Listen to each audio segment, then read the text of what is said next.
Well, YouTube's at it again. I couldn't get on with my Logi software for some stupid reason, but nonetheless, we'll carry on. Let me move some of this crap off here.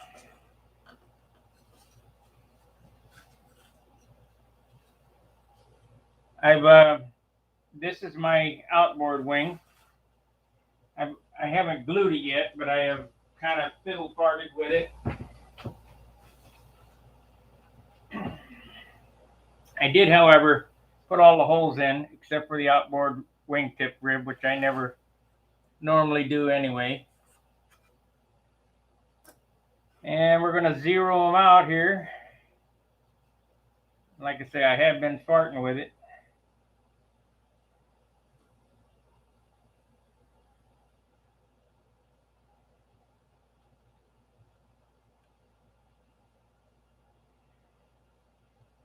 So let's add a drop of glue here. Drop of glue here. Drop of glue there.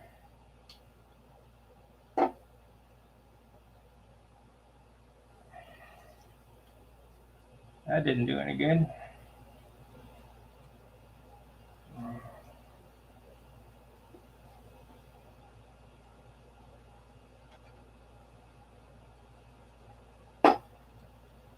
Hey, Alexander from Scotland.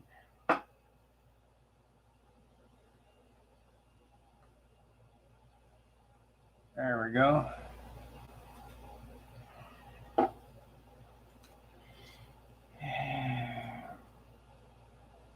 That thing is loose. What the hell's going on there?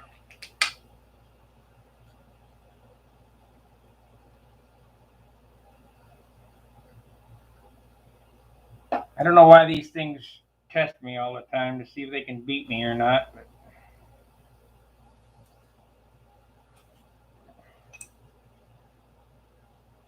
afternoon, Marcel.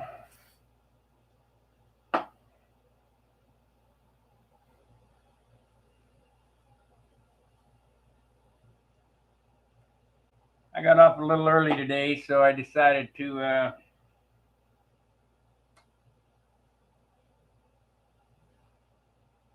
we do some show tonight. Now, this is Charles's night. Would you guys rather that I don't do a program? I mean, what would you rather? You know, I kind of hate to take up Charles's time. I don't know. I mean, we're capable of running 2 shows at once, but I don't know. I'm going to work on this well into the night because I'm slightly behind my normal schedule. I wanted to have this wing together this weekend.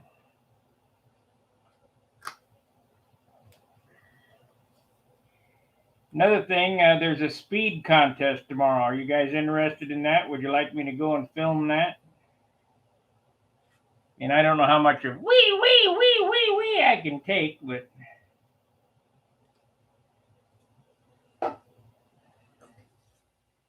I think I still have some bandwidth left on my hotspot.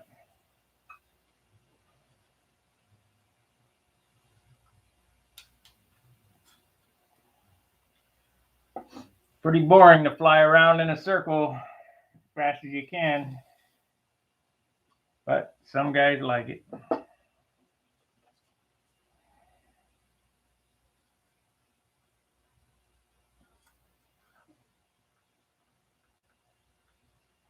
This part here that I'm doing is very important. If you don't have those ribs perpendicular to the cradle and 90 degrees to the bench,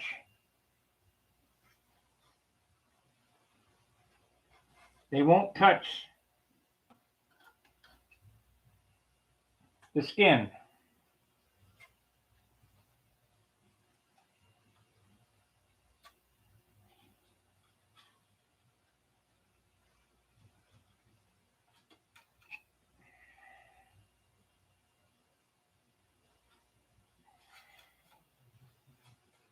Got a slight void there for some reason. Well, we'll fix that.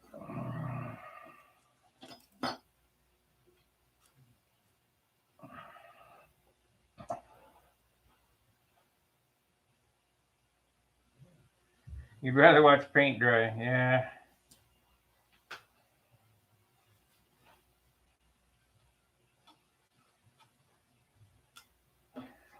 I'd rather be building.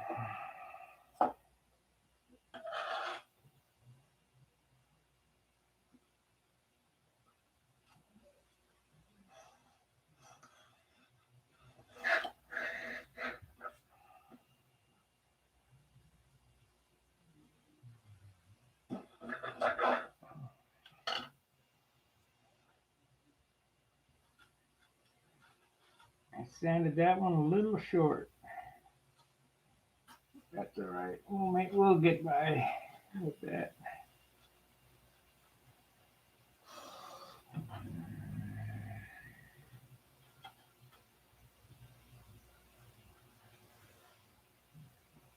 It's only wood.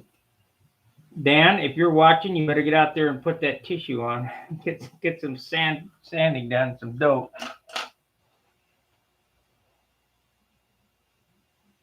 Yeah.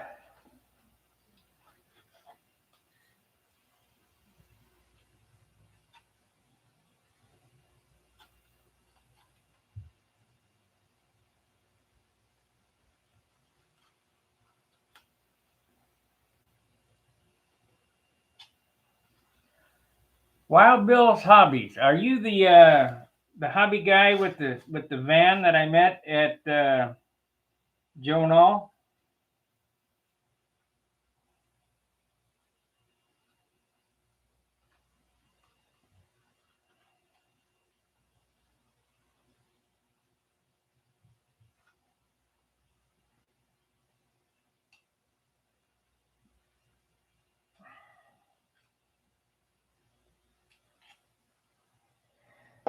Okay.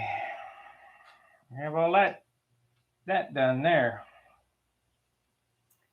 So now we'll glue this trailing edge in a couple of spots and take it off the cradle so it doesn't glue the sheeting to the buck like it did the last time.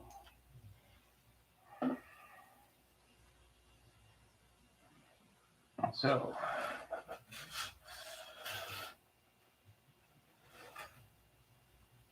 that's pretty damn good.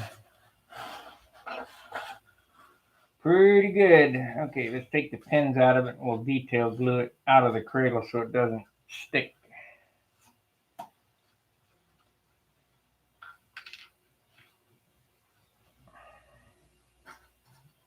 I took my duckbill pliers back to work, so I don't have those. Let's do it by hand. We're going to make the landing gear ribs tonight. I can hollow them other ribs out at any time. You guys know how that works.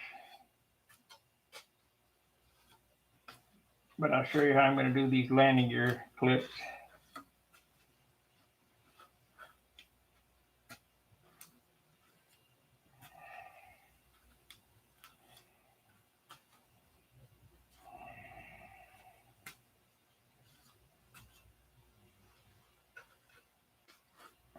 Okay, it should come out of there. Yep. Oh, we got one more pin right here.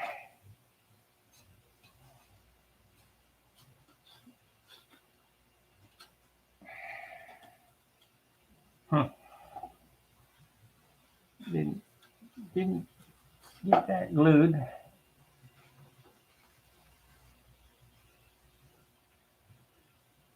Okay, great.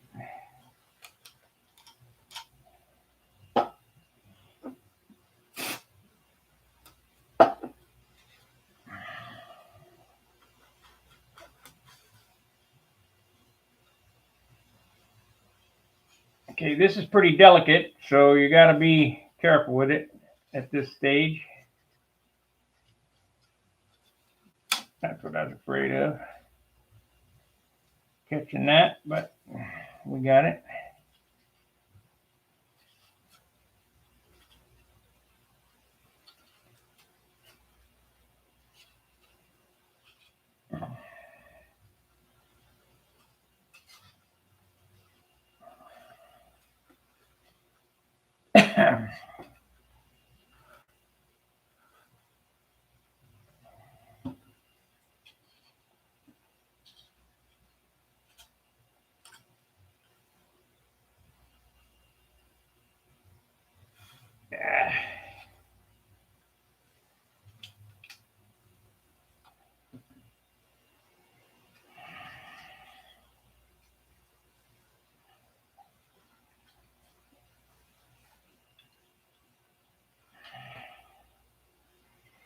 got a bump right there. I'm gonna have to sand off where that wood was stuck to it. Drop a super glue gun on it and stuck that piece of wood. It's not a big deal.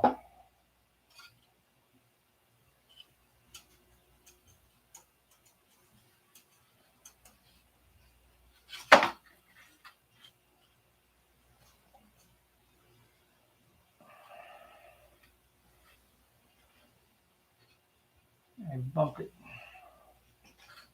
Damn.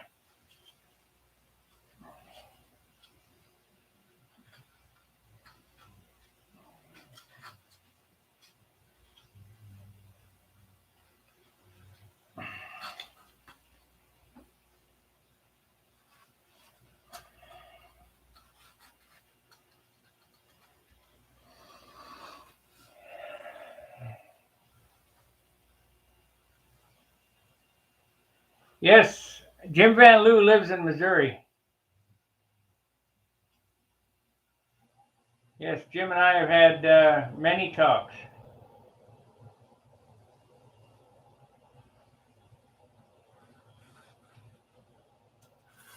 He's old, but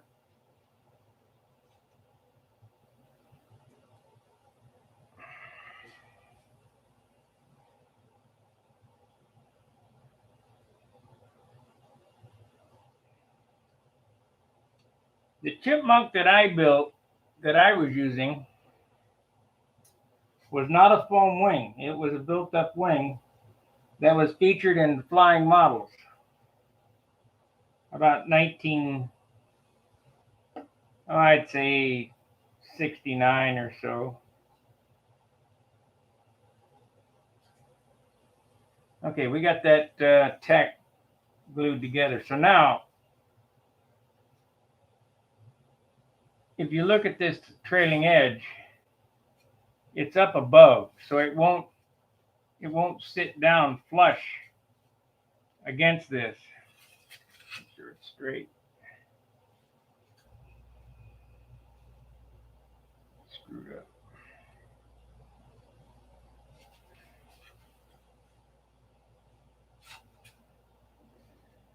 It'll be all right.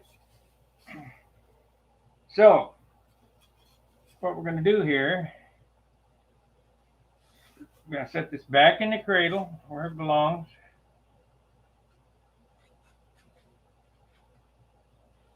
Pretty good, pretty good. Pin it back down. This is a pain in the butt to do, but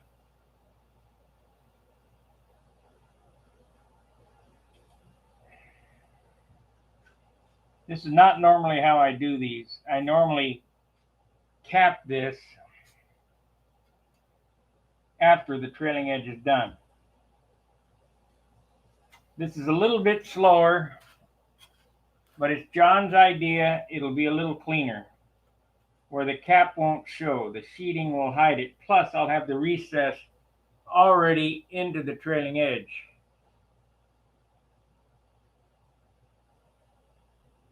You live in Missouri too?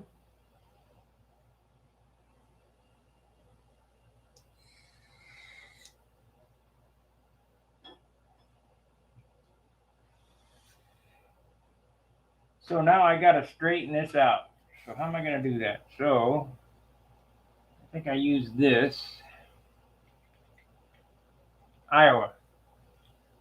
But did he live in Iowa at one time?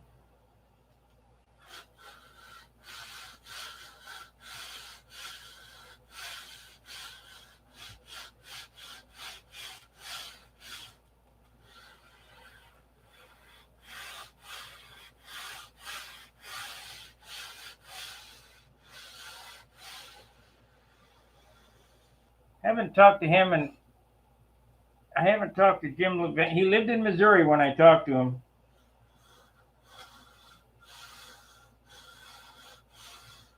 Haven't talked to him in about maybe, I don't, is he still alive even? I haven't talked to him in 15 or 20 years. Maybe 10 or 15. I don't know. You lose track of time.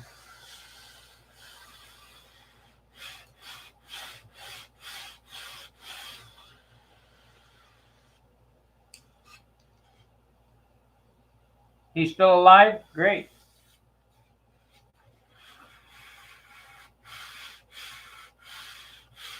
I just talked to him on the phone. I mean, I don't know him personally.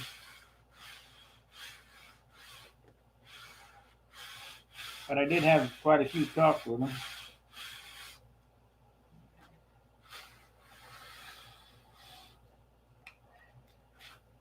I wanted him to sign my Tom Warden chipmunk, but I gave that away. That was a funny story. Tom Warden and I knew Tom pretty well. So about 20 years ago,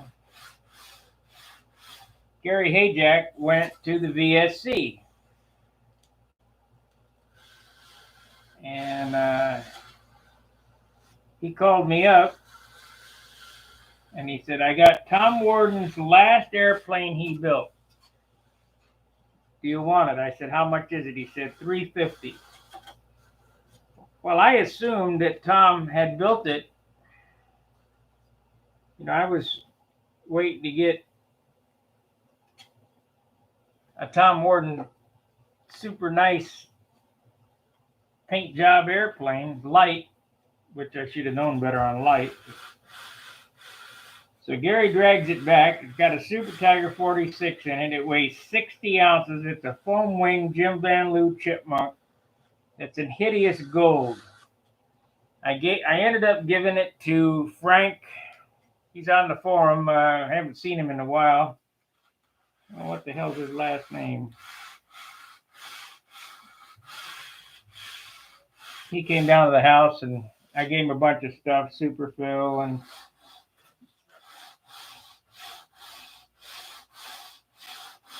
because I couldn't say, yeah, I'll take it, and he'd drug it back from VSC for me and then say, no, I don't want it. So I bought it anyway. But you could tell Tom built it because he had a way with his cockpits. They were all velvet lined and they had little rope chains around. I mean, you could tell Tom built it, but it surely wasn't of the quality it used to be. Okay, I got it pretty close here. Close enough. Well, I get this a little more.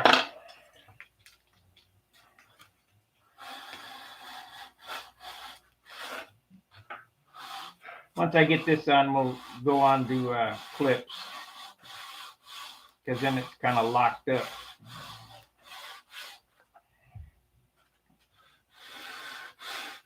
I once asked Tom Warden hey, Tom, I call him, I was living on Virginia. And I said, hey, Tom, draw me a set of wheel pants and send them to me. And Tom had the flair for banana wheel pants. And that's exactly what he sent me, is bananas. Shit, just like the Continental. I could have done them myself. Okay. Where's my long? There it is.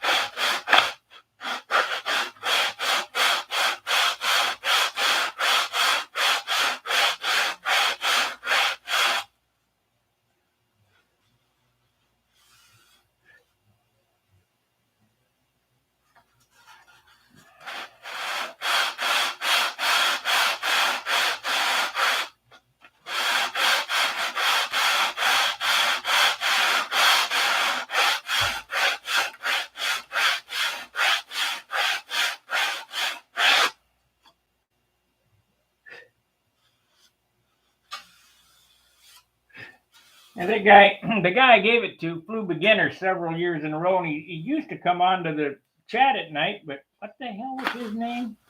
Tom Creasy, not Frank. I gave that Jim Van Leeuw chipmunk that Tom Warden built to Tom Creasy.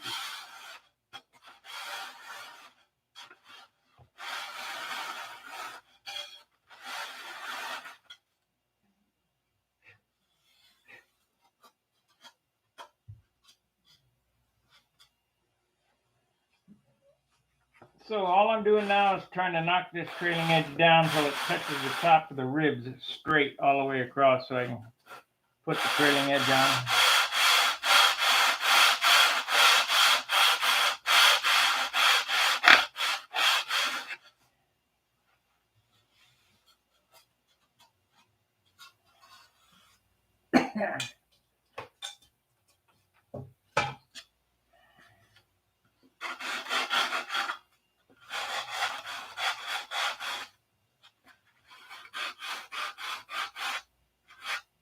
Jim Lynch, if you're watching, I'm trying.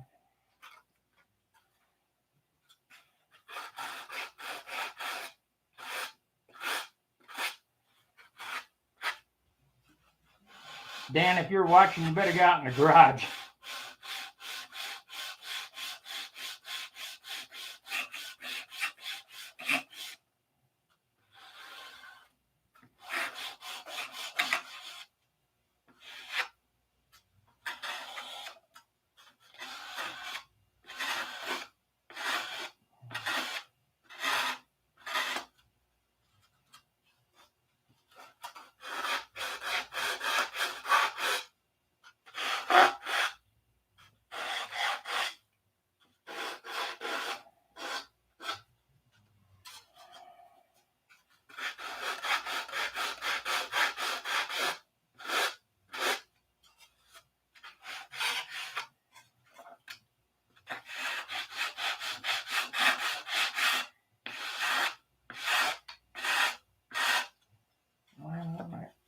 I won't go down there because it ain't glued. Damn.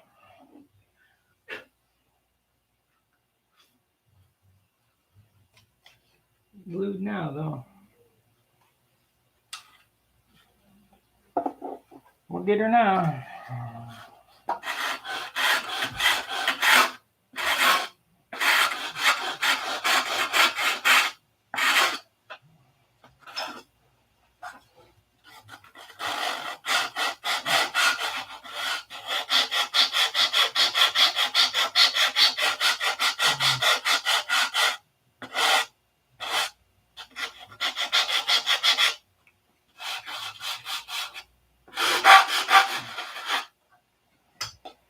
I guess it would help if I get all the glue down there.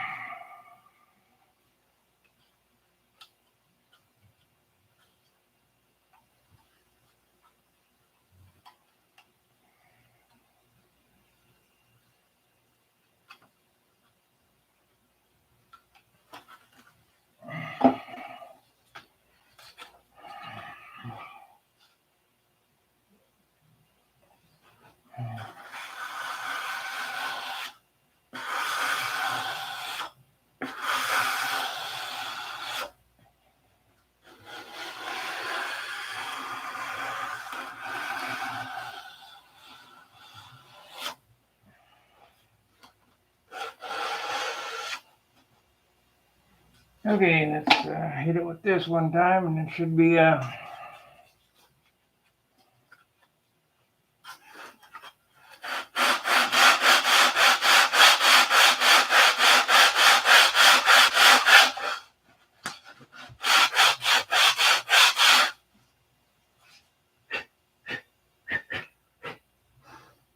okay. You look at it. Pretty damn straight. So now I have to set the wing back up here, the other side.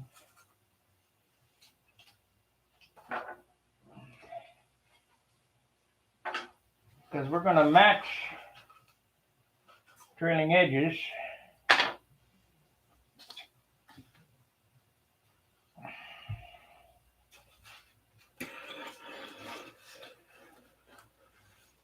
got to move this out of the way. Okay. Oh, got it.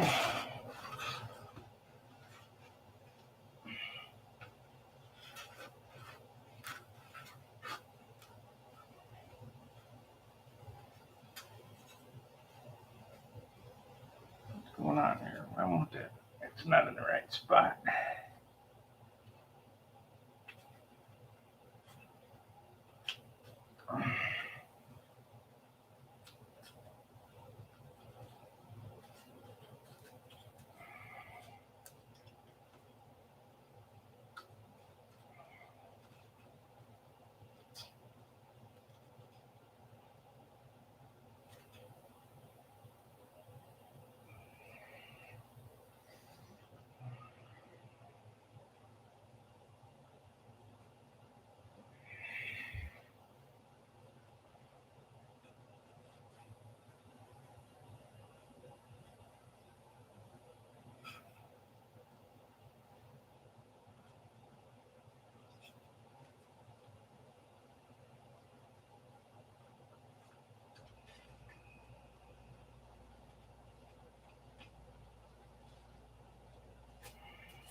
You guys get the drift of how this goes together now? Bob Smith. I use Bob Smith CA. That's the best as far as I'm concerned. I used to like Zap, but Frank Tiano, he was a sponsor of Stunt Hanger for a while, but he passed away, so I use Bob Smith. I have another CA here on the table that I haven't tried. They've been bugging me to try it. This is Hyperbond Thin. Triple distilled. Let's try it. I've never tried it. Let's give it a squirt and see how. If it smokes, it's good. If it doesn't smoke, it ain't no good.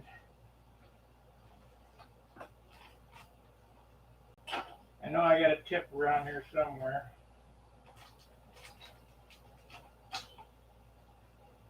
Well, oh, there they are.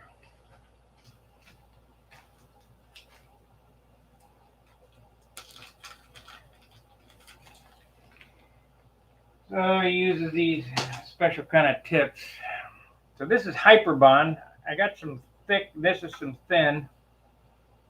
The guy gave it to me at the swap meet and said, "Try it." Okay, well, we'll try it. Need a piece of tape. Oh, yeah. I guess this piece of tape will do. I don't like the tip on it already. I can tell you that.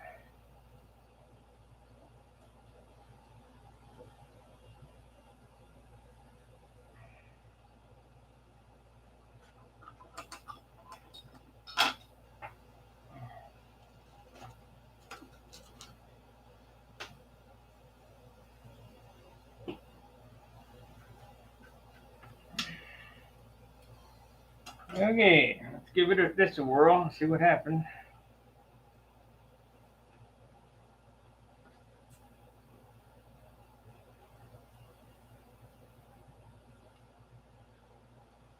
That's one drop. Good stuff. Didn't smoke, but it stuck good.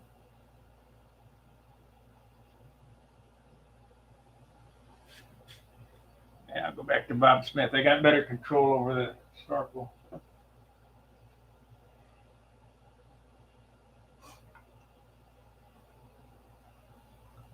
I like the Bob Smith brand because I can put this little snorkel on it. It's a little nylon Teflon tube or whatever.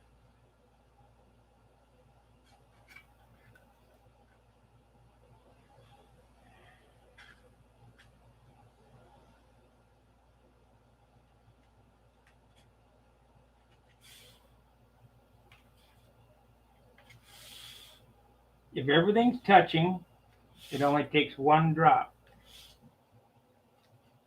Now I have it tacked into place. I'll take it apart and detail it.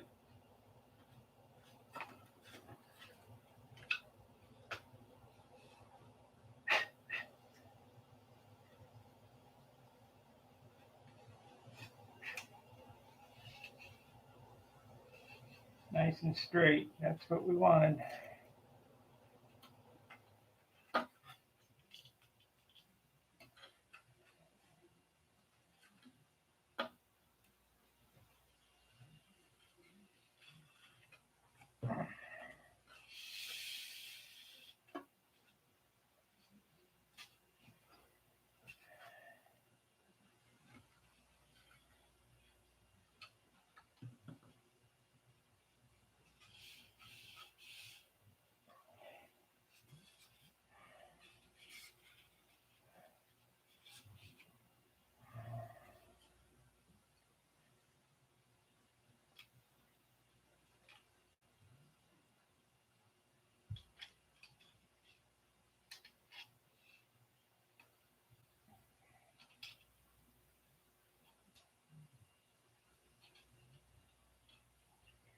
Okay, we have 2 halves done. Inboard, outboard. Now all we got to do is finish them up. I think if I stick with it this weekend and I don't do much else than work on this, I can have it pretty much done.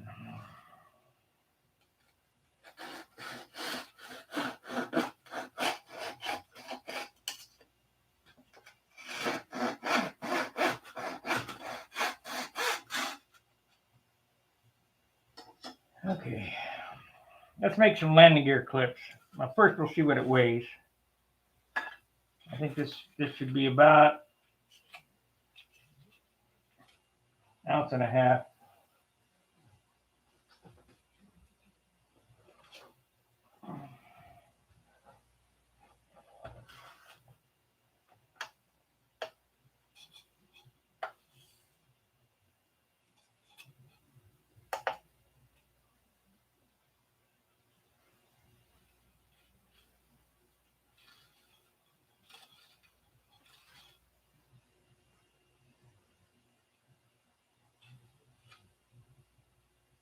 1.2.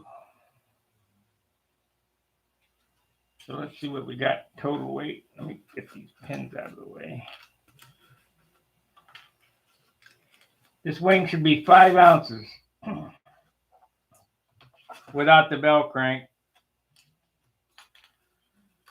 and flaps. Just everything. Landing gear clips, sheeting, 5 ounces.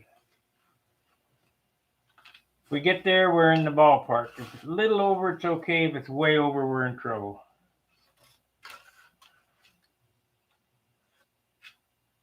1.15, that's what that says there.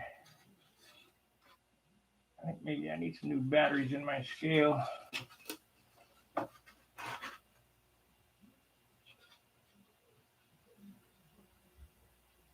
2.2. So we got to have, we got to do everything. The sheeting, we might be a little over. Got to be 10 ounces covered though.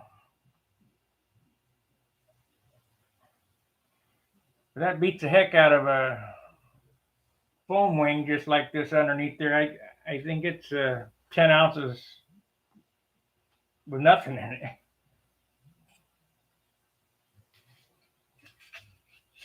So we got a straight left. I'll do the landing gear and sit down and do all these flips and stuff here. Get this out of the way. Don't break anything.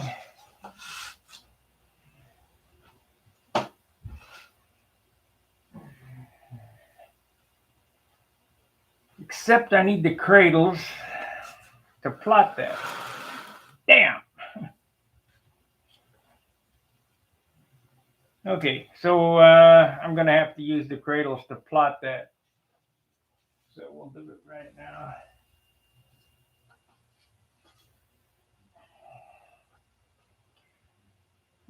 Pick these up. Got all them pins there. So we'll go over here to my handy pin picker upper, see if I can find it.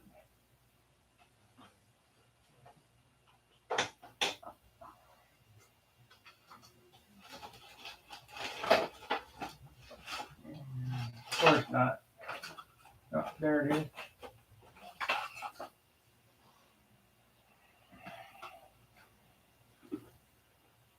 This magnet is so handy to have, and then I take the 3M plastic and wave that over there like so, and just peel them off the plastic.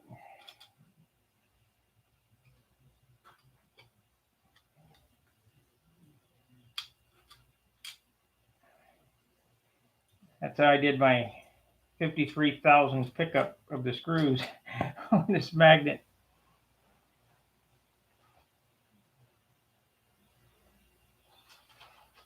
Okay. So we're gonna do the landing gear clips. We'll leave that in there. I'll do the outboard landing gear clip. We'll show you how I do that. Let me get this out of the way. We'll need that. There's the tape with hiding. Need this sheeting, so I'll put that right there. Something fell down. What the hell was it?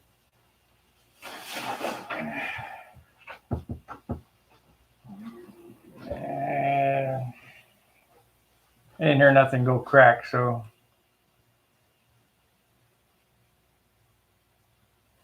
Yes, I'll show you that. The shear webs are cut. Shear webs are cut before I put the leading edge sheeting on. The shear webs only go out to here. There's no shear webs past the landing gear. I go one rib past the landing gear, which is an angled rib. So we got 1, 2, 3, 6, 7 pieces on each side. There are 3/16 end grain. A lot of guys go all the way out with shear web. If you're going to break a wing, it's not going to be out here unless you sanded it thin. But I've never had a wing fold. Never. Using the type construction that I do. Okay, so we want right landing gear. These are 1/8 inch. We're gonna sand those up. Get this out of the way.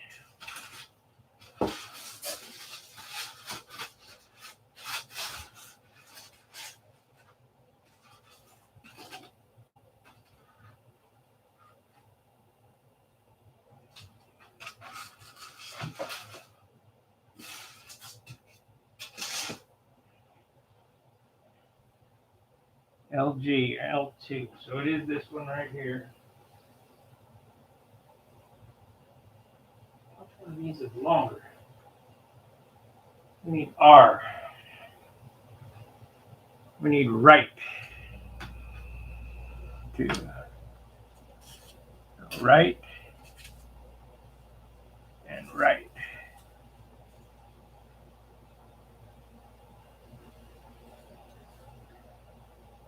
That's LH.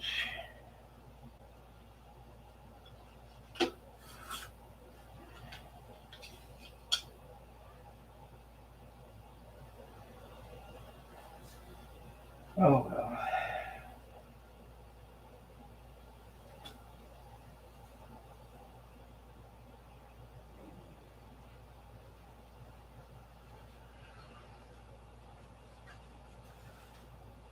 See, it's this one right here.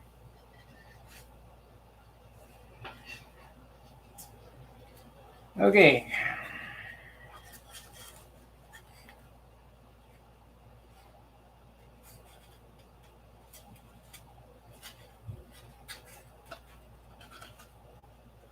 These are left.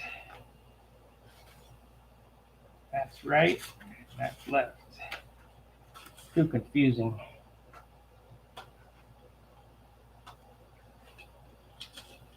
Yeah. I get those at work. They're part of an emergency lighting system. Let's sand that straight. Things can't be too straight.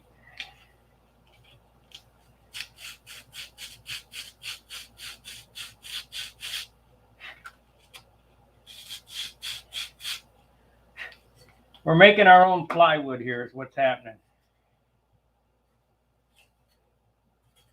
I'll do 3. Right hand 3.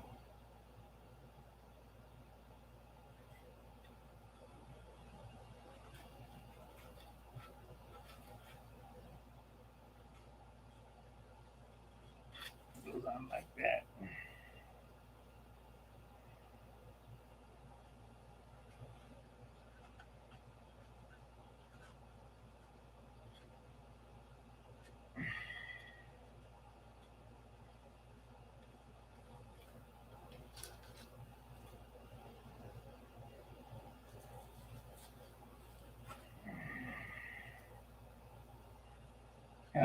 here we go again. I'm getting these mixed up. LG, LH2, left hand 2, right hand 2. This needs to be right, not left. Drive me nuts with all these stupid parts.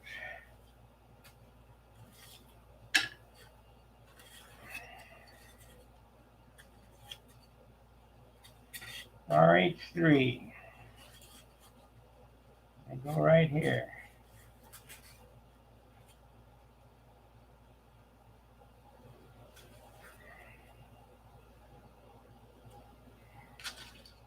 Now Billy, he mounted his bell crank in a different location on his airplane than what I normally do, and I'm probably going to do the same. For the simple fact I had Dan make my horns exactly the same as Billy made his. Not that I think that it's going to matter. It's just I want to, if I can get this light, I want to be able to experience what he's found so special about that airplane. My other Thunderbolts were on the portly side.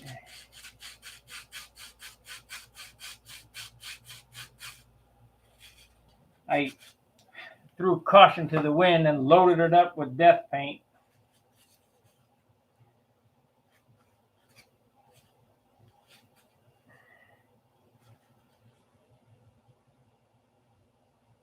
That's why it was on the front row for 2 years in a row. Death paint. You guys need to get away from that death paint mentality.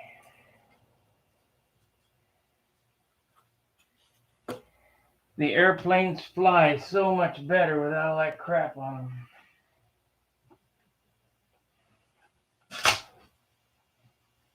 Damn. Gotta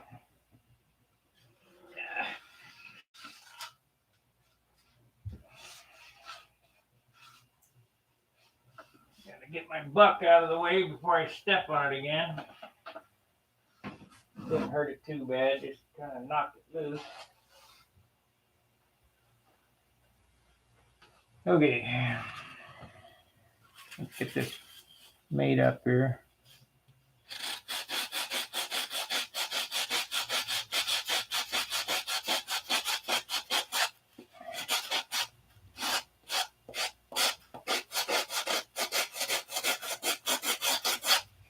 Sorry guys, I gotta turn the air conditioner on. It's just too hot in here.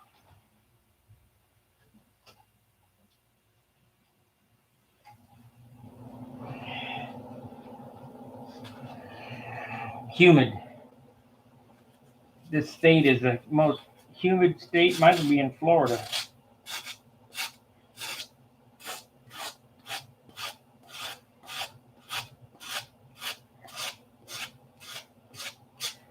Hey, Wild Bill, are you a member on Stunt Hanger Forum? If not, why not?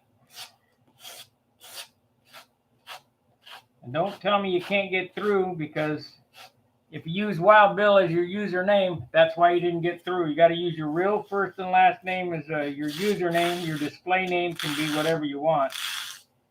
But I ain't putting anybody through that I don't know their name.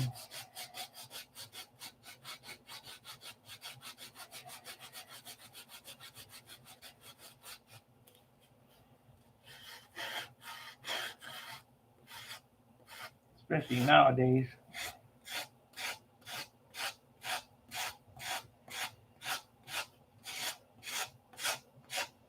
I don't sell data.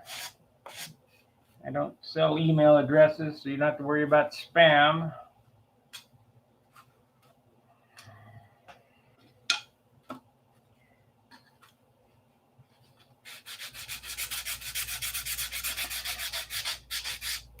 Somebody said to me one time, I'm getting all kind of spam emails. It had to come from Stunt Hanger. No, it came from those porno sites you're going to, because I don't do it.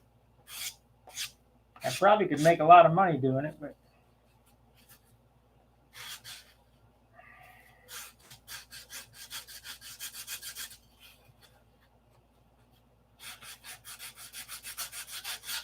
Okay, we have the blanks cut there.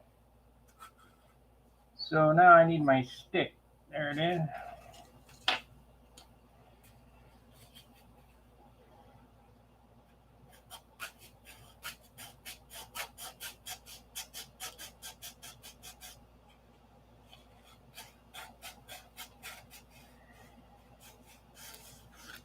Now I could lay this up without the wing.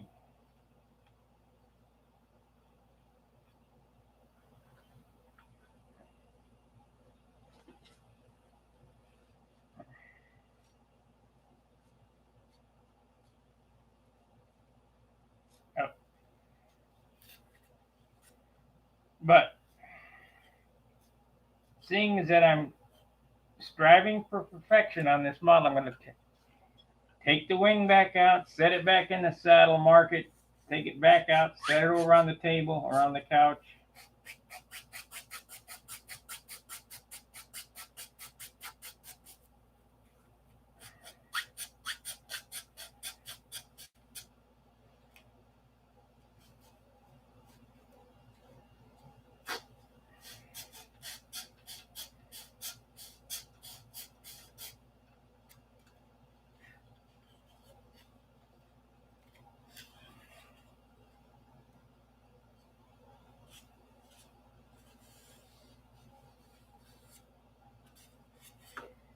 Okay.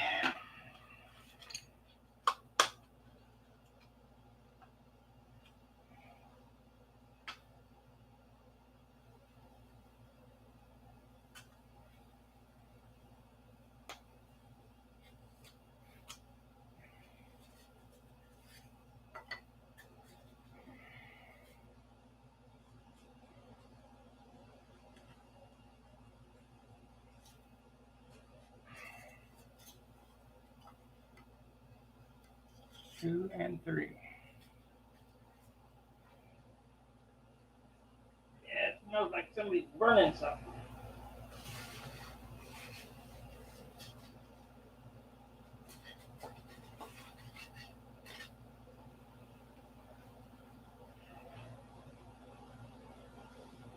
Okay.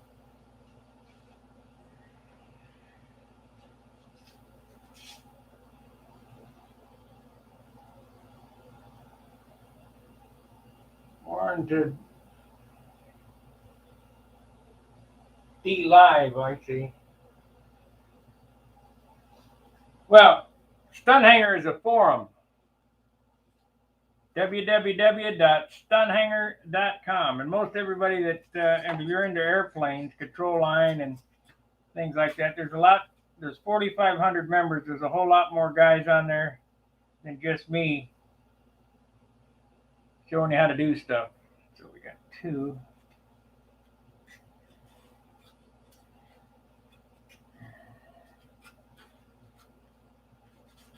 Why is that not fitting?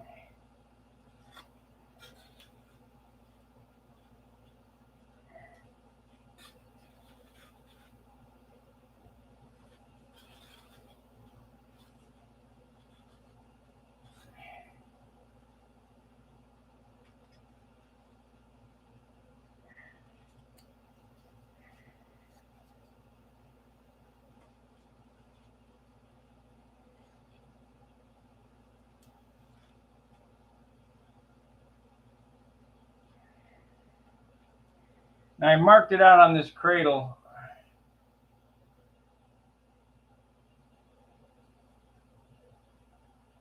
You bet. I marked it out on the cradle.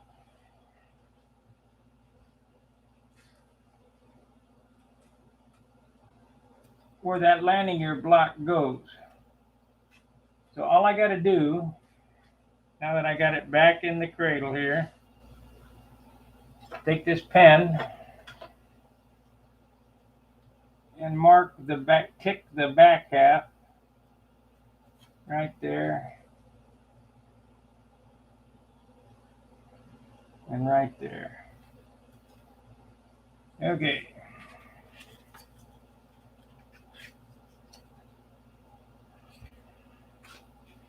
Now we can set this aside.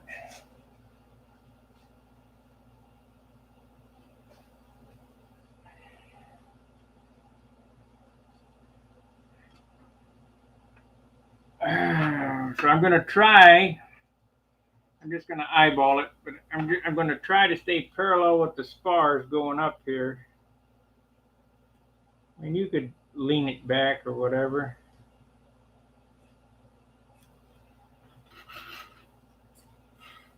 I guess we can get one cut.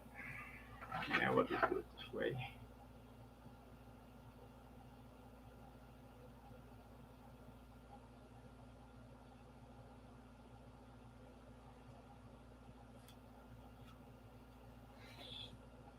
Let's see here, if I angle this way, it ain't no good. I make it 1.25 inches.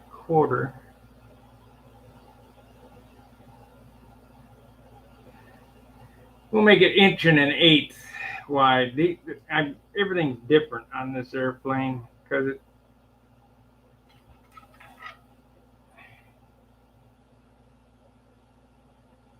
Inch and an eighth. If I make it 1 inch deep, that means 7/8 will be sticking out. Let's see here, 1 inch deep. We don't need it that deep. We'll make it 3/4. Let's mark that parallel there.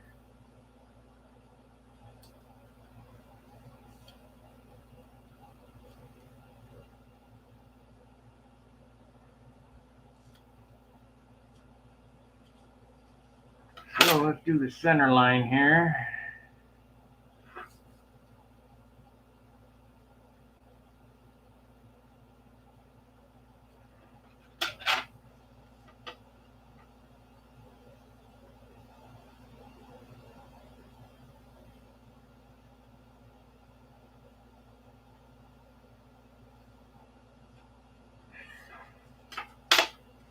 That's the center line. That is too high because I'm going to have the bell crank.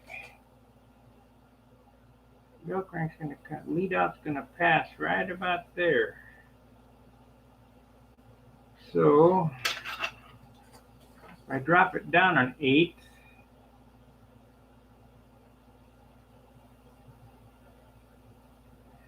I got to just figure this out. The first one out, and then we'll just trace them one to the next.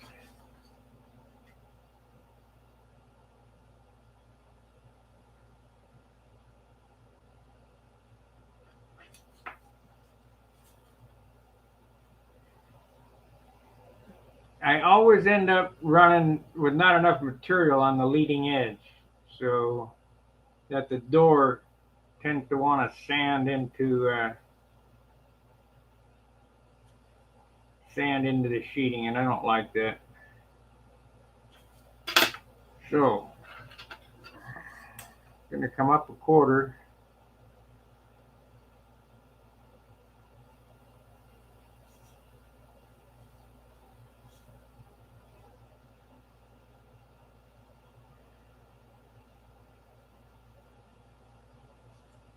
I wonder if I did it like that, if I did it at an angle. But then, if I did it at an angle, then when I screwed it in, it would jam. That's no good. So we'll split the difference. What the hell?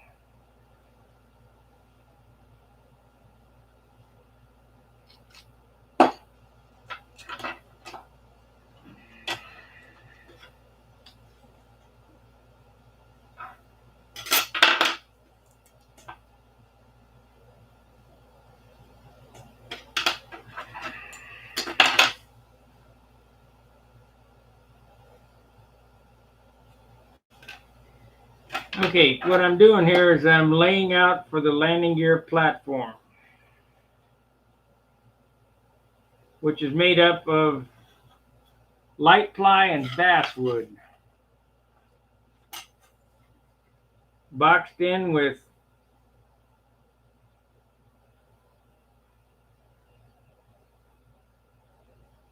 balsa, 1/16 and 1/8 inch.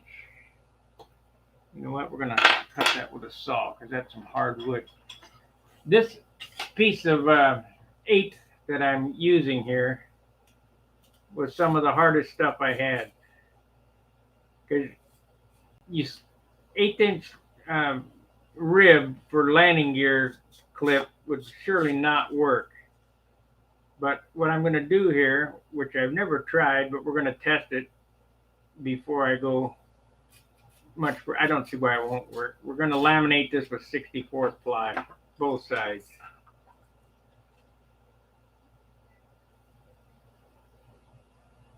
Should be lighter than 16th ply. We've been on 58 minutes. Got nothing done.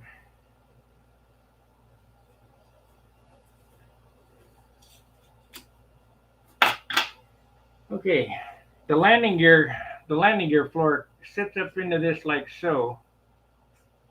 And the landing gear goes through a block, and then the door goes in there, and this is all underneath the sheeting. And I shouldn't have a problem with this. The wood is so hard it cut it brittle.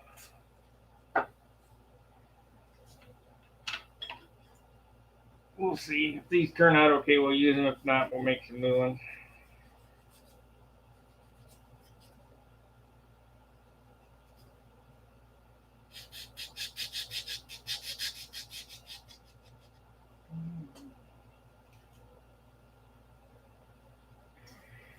I don't like the frayed edges there, but whatever. Fill it in with glue. Okay, so now I need some flywall.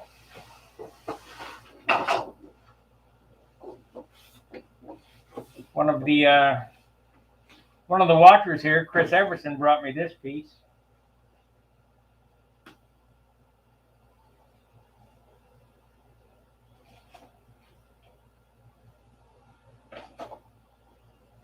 He came down while I was working on, I can't remember whether I was covering or painting or something. And he was nice enough to bring us those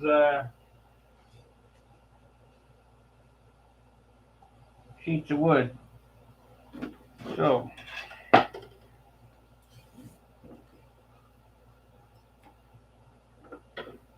see how this works out.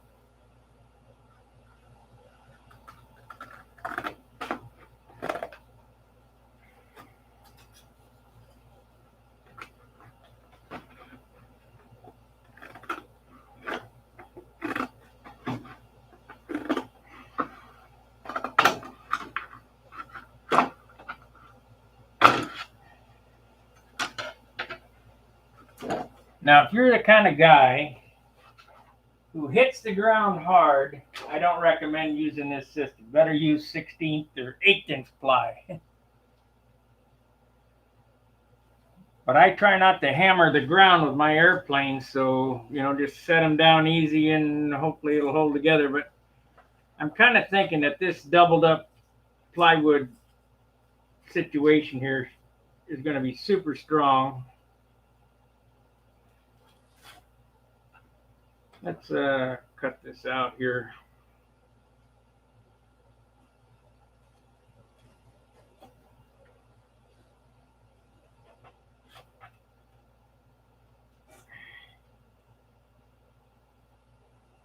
Super strong and super light. So we'll see.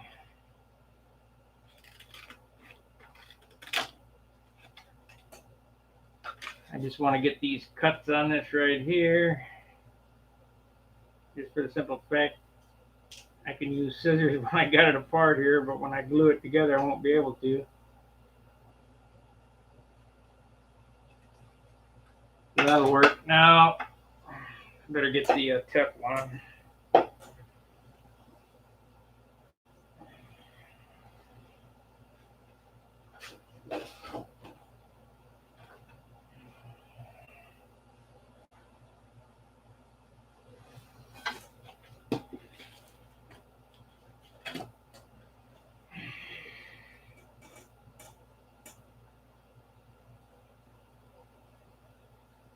So this is one of the areas you want to use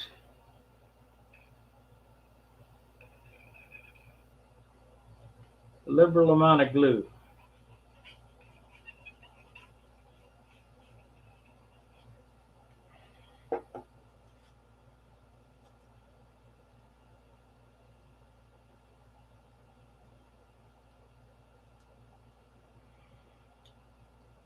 This thing should be rock solid.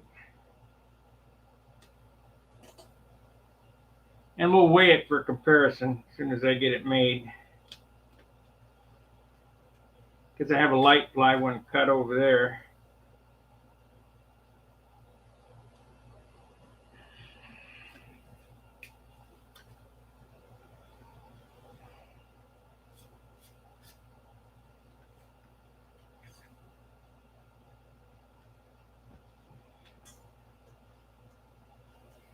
Oh crap. This is an Al Raid trick. Al Raid did a lot of this stuff.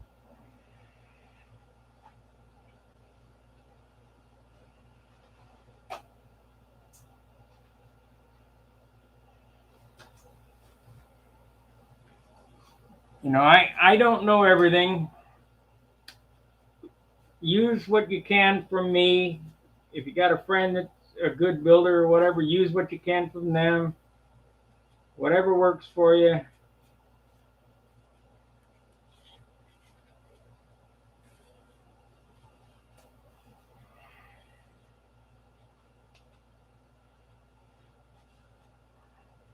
Okay, to keep from crapping up the scissors, we'll hit it with some kicker.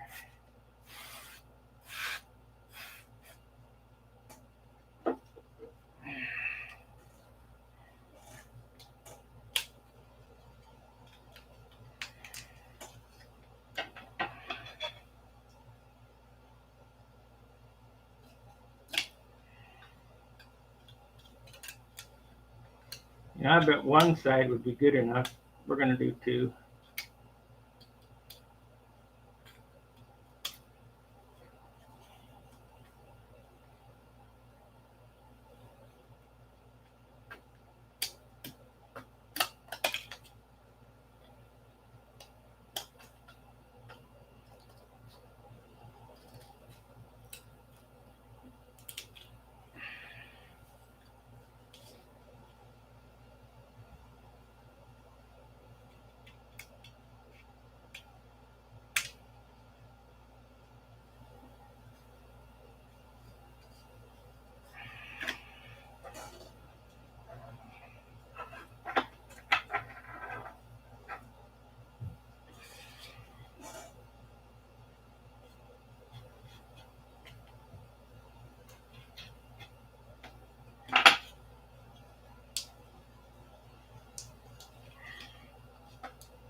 Okay, let's sand this to shape and do the other side.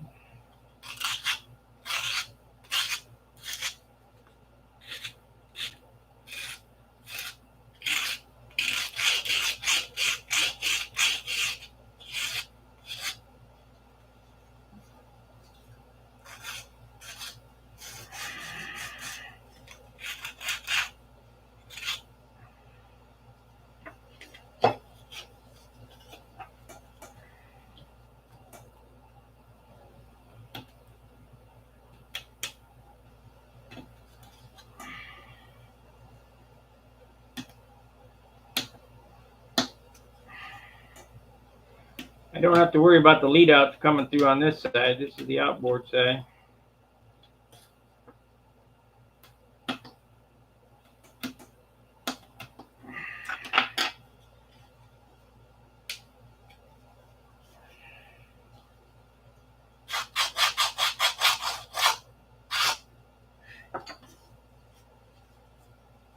Yeah, it feels pretty light.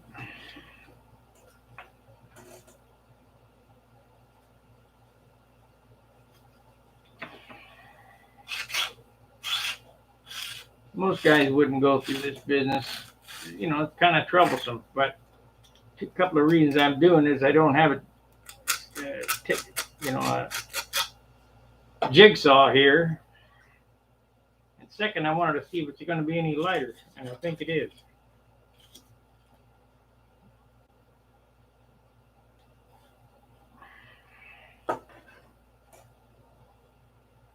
Come on.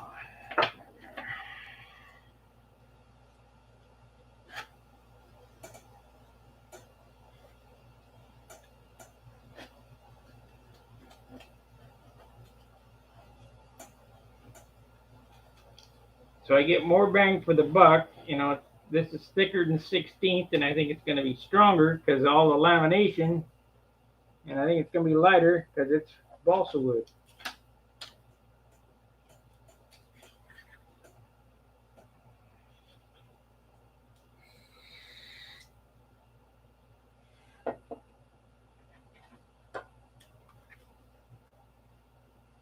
What a way to spend a Friday night, huh?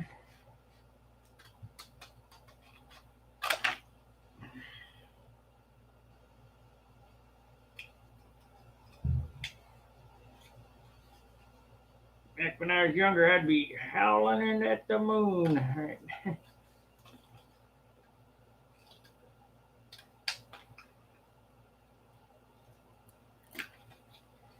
Okay, we'll leave that. I don't want to cut it too close. I want to sand it. But we'll cut this one.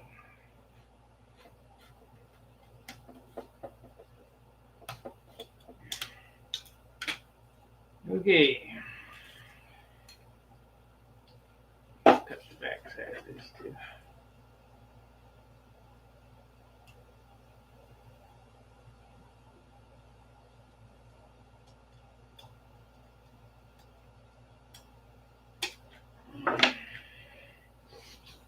Anybody that does free flight, this is RH3.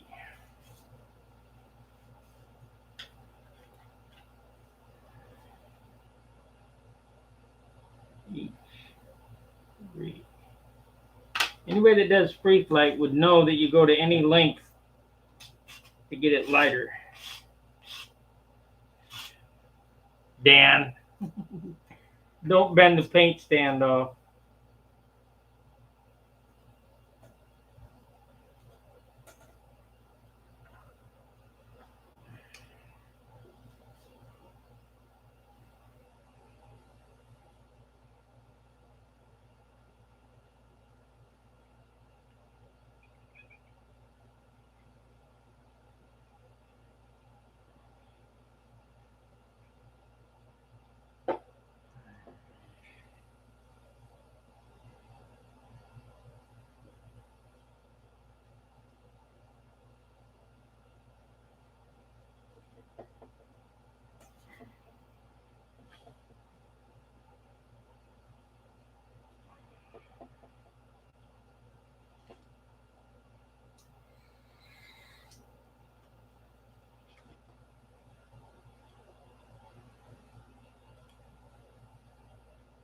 Well, that's stiff.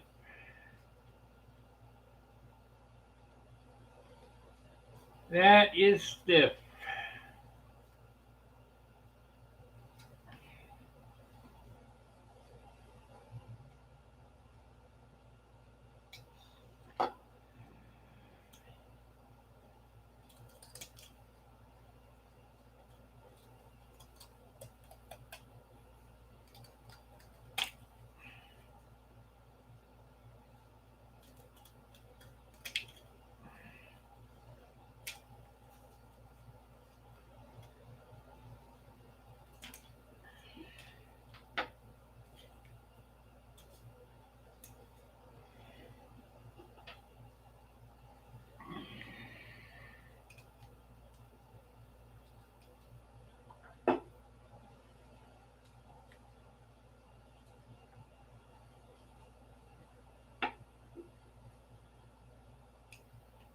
A lot of work for just a landing gear clip, but I think it's going to work good. Feels relatively light. kind of anxious to see what it weighs up against light ply. It may not be as light as light ply, but I know it's lighter than 16 plywood.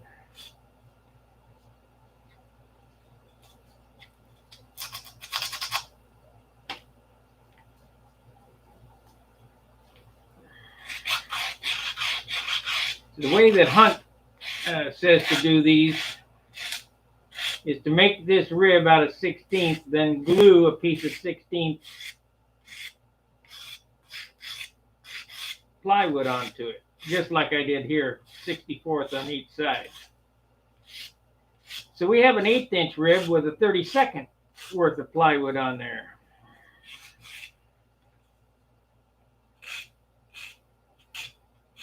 So I think this is going to be stronger.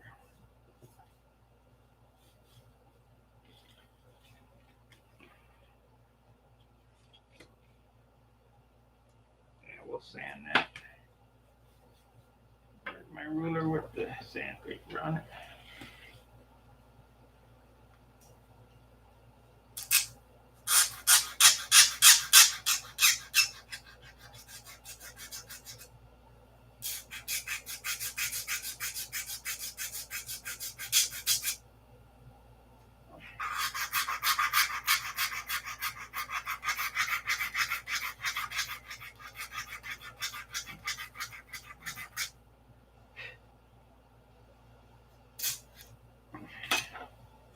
I don't like the sound of that. Sounds like it's tearing loose.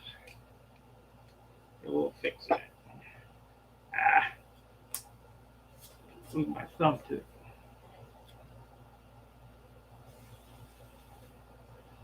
That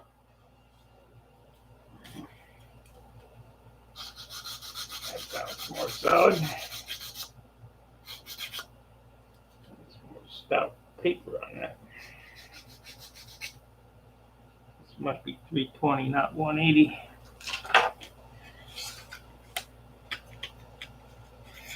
Put a piece of 180 on the other side of it.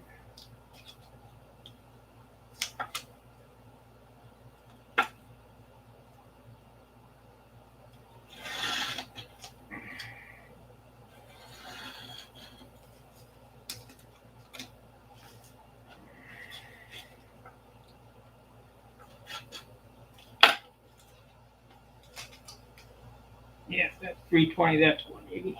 Okay.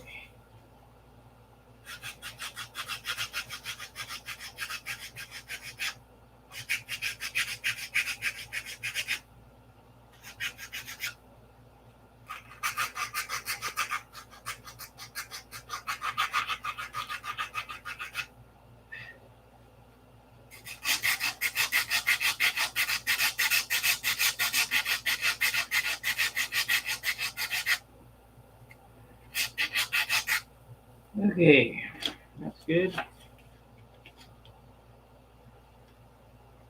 Cut these out and weigh it up and see if my hard work paid off.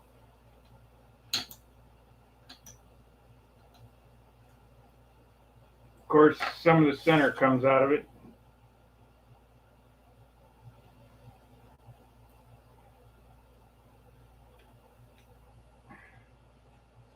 I don't like that either.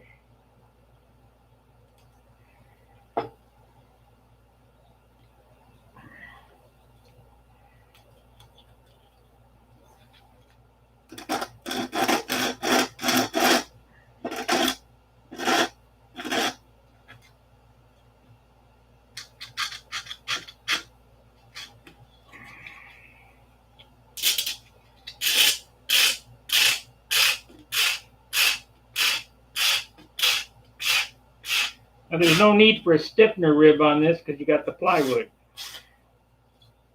That little stiffener stick that I put on the rest of the ribs. It'd be kind of redundant to put a stiffener on it when this is plywood. So this gets glued to the 3/16 shear rib. And of course the plywood floor and so on and so forth. I've been using light ply as my base. Even though Hunt says to use aircraft fly, I found that light fly, I mean, I haven't had any problems with it. As long as you don't slam the ground.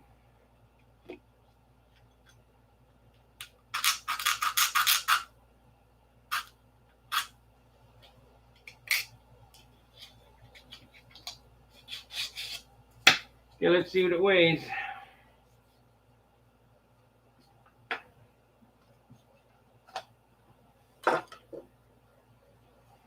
Now I have this light ply rib that's got a hole cut out.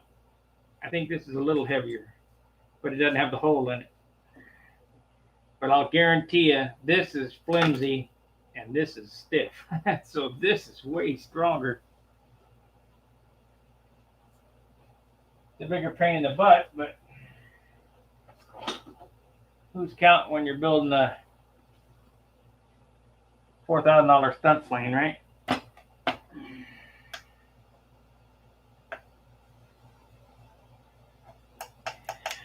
Okay, we got 4 grams there.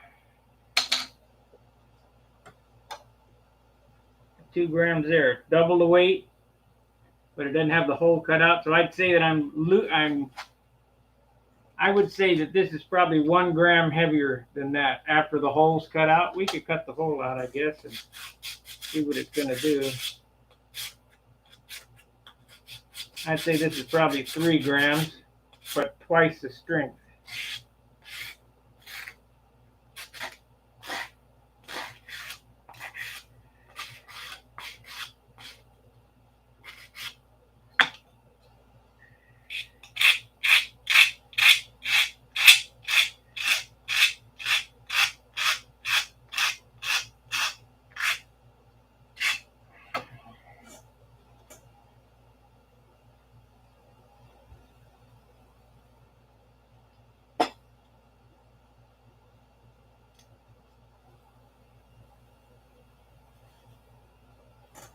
I'm happy with that. I'm real happy with that.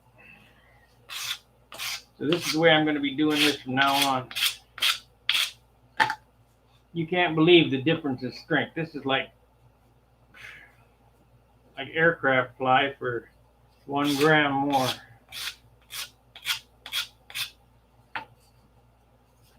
If it's 1 gram, because if you take and hollow this all out and take away the percentage that this is taken away, I'll guarantee this is not more than 1 gram heavier, but 10 times stronger. So we're going to be doing it that way from now on.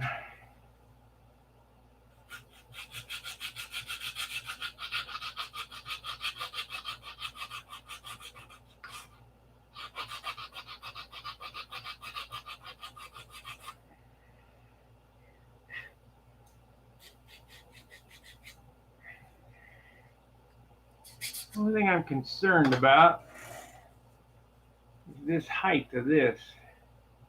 If I put 2 on there, it's gonna be close.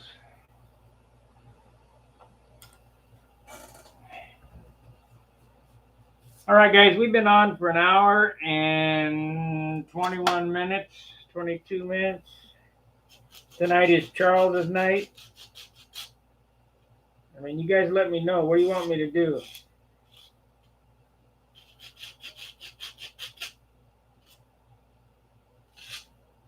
I hate to take away into Charles' time, his viewers. I'm real happy with this. This was the way to go.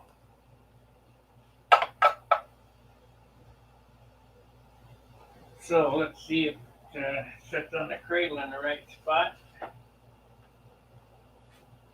course, I got all this crap here. 2, 3, so it's got to go right here. I sanded a little loose, but that's okay.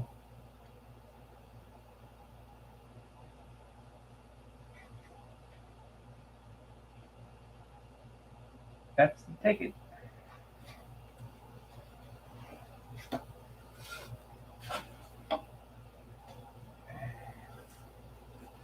epoxied in. Come on.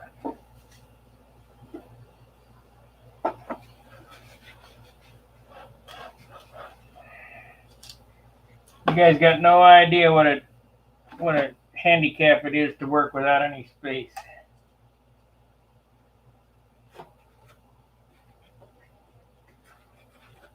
Unless, of course, you're building an airplane in your bathroom.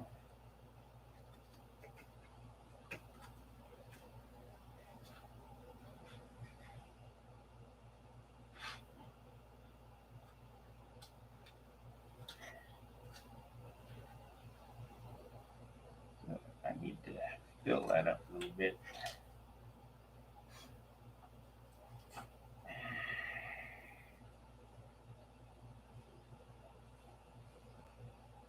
You didn't see this, I'm cheating.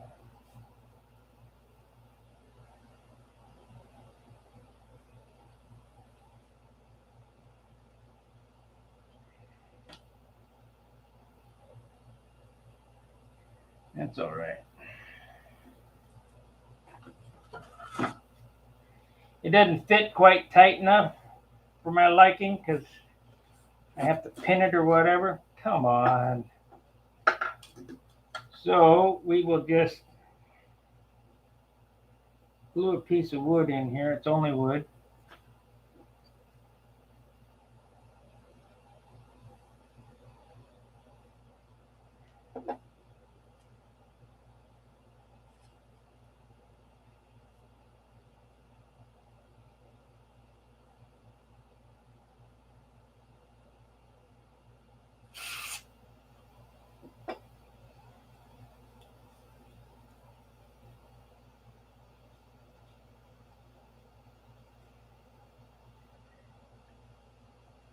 Tighten them up. Okay. I got hot.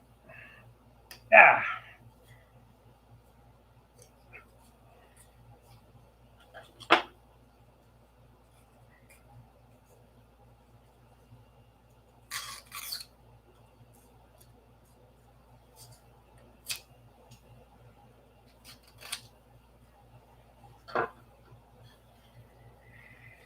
Ah, crap.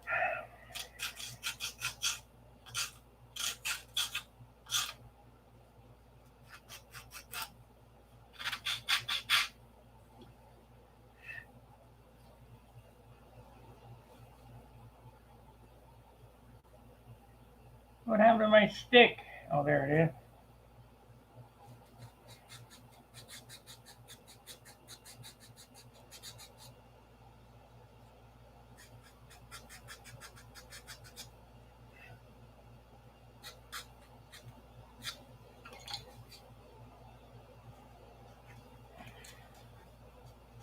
There we go. Ta-da!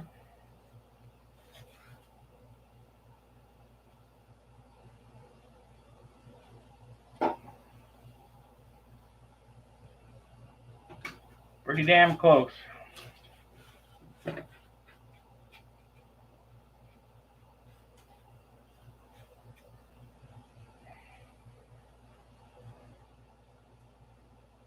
So, because it's Charles night, I'm going to end the show on time.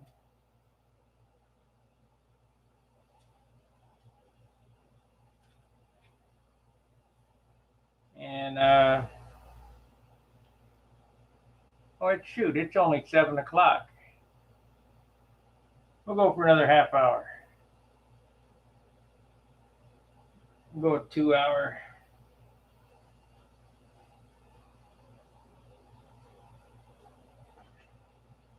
Unless you guys are bored with this, let me know. You want me to run it some more, or do you want to sign off?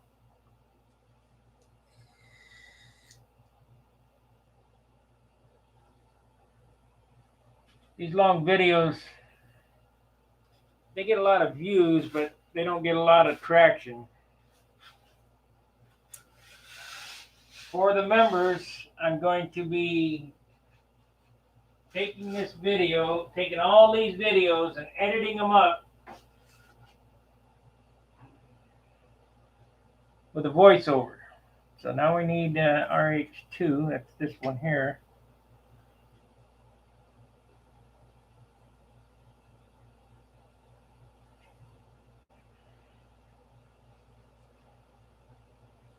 RH2.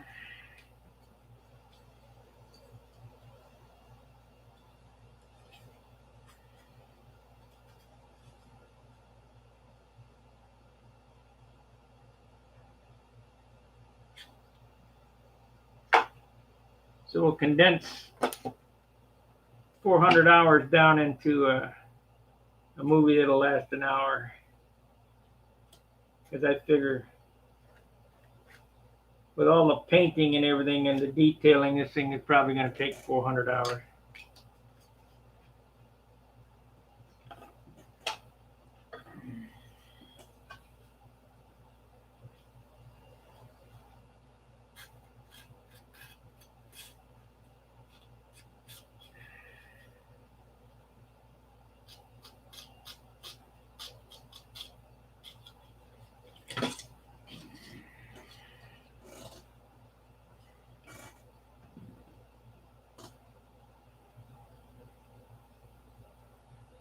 Yeah, I'll run another 31 minutes.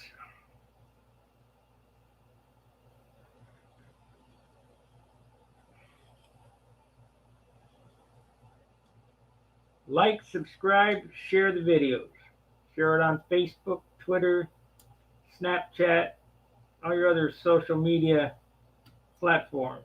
That even if nobody watches it, if you share it, it helps the metrics. I'd like to see this channel. I'd love to see this channel grow into 10,000. I think I've been on since 14 or 15, so that's 6 years. In 6 years, we only have 3,400 members. That's probably every control line flyer in the world, but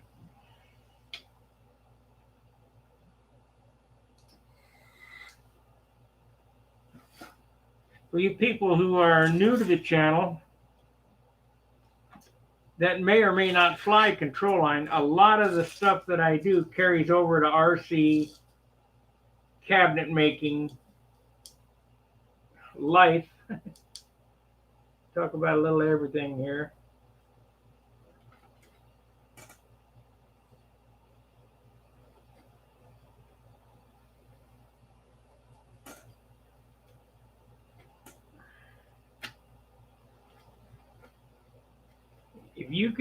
If you can follow along and do what I do, you should be able to fix anything in your house. Toilet, cabinet, door, frame a house, whatever. It's all the same thing. If you can follow along with what I do, you should be able to paint your car. I don't teach welding on here, but I am a welder and a mechanic.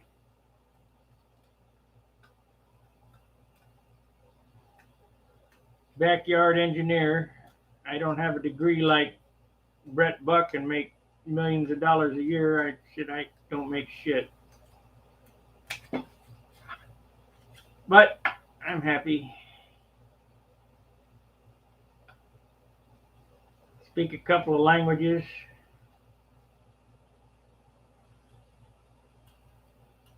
Been all over the world.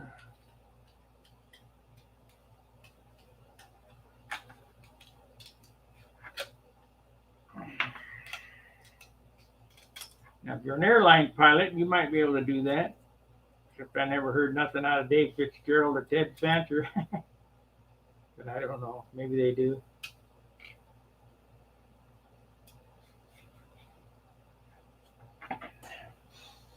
I know Brett Buck speaks Martian.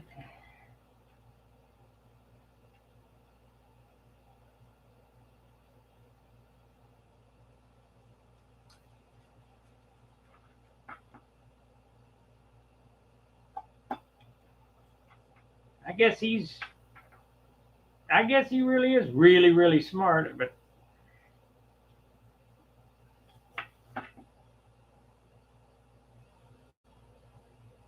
I think it's more about practice than being brainy.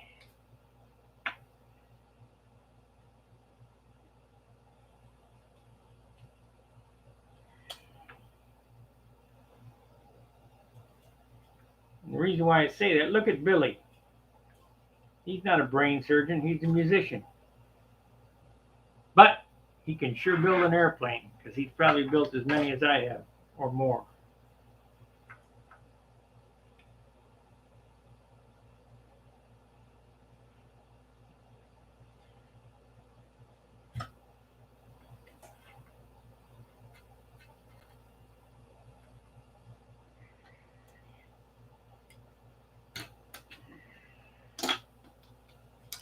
Okay, let's see if we can get this done.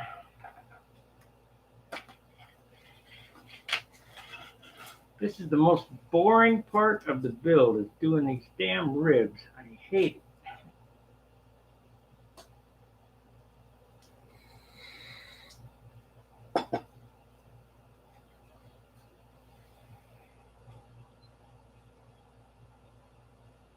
But if I don't do it, I don't have somebody to do it for me. See, there's another thing. How did I get to be as good a builder as I am?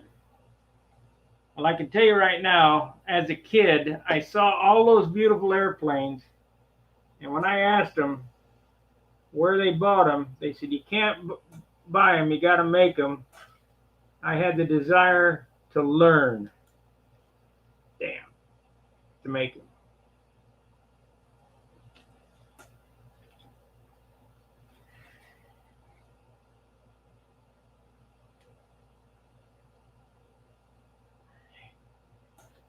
It's getting hot.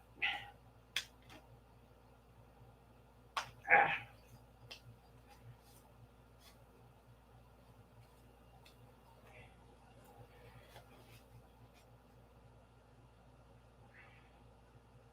Yeah, we got enough material on it, man.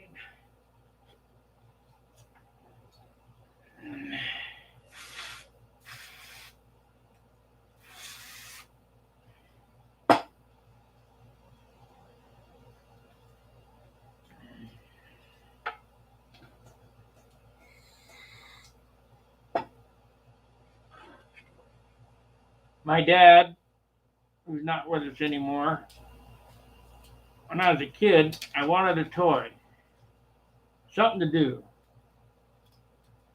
And my dad grew up in the Depression. They didn't have no toys. He found a tire and a stick. He said, push this around. I said, I can't push that around. He made the stick into a T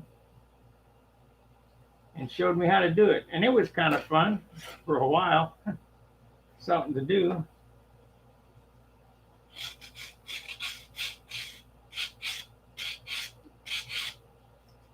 And then when my dad built his own hi-fis and stuff, he built some type of hi-fi. He had a Gerard turntable, and I don't know how many watts it was, but he built the cabinet, and I was always bugging him how to make joinery, and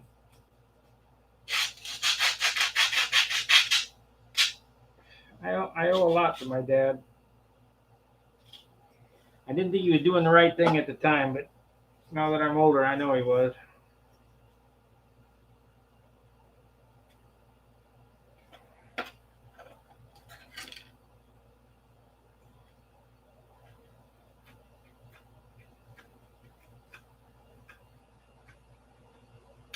I was emancipated at 15. I moved out of the house at 15.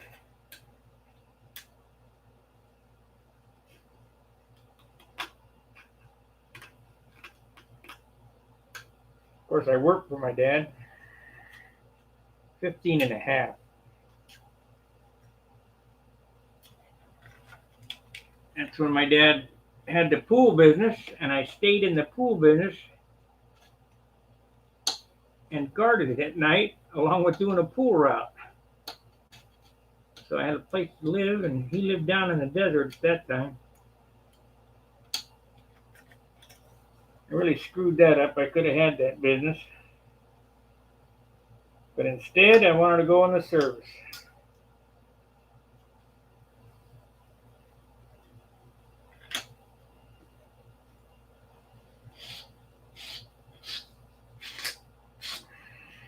Well, I'd give anything to do it over again and know what I know now.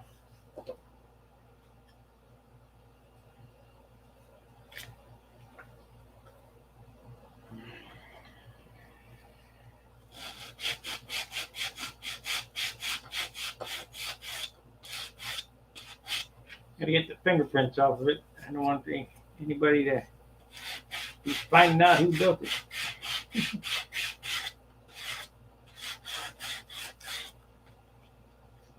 Not only is there a fingerprint on there, there's DNA on there. Pull half my skin off, get my thumb off of that.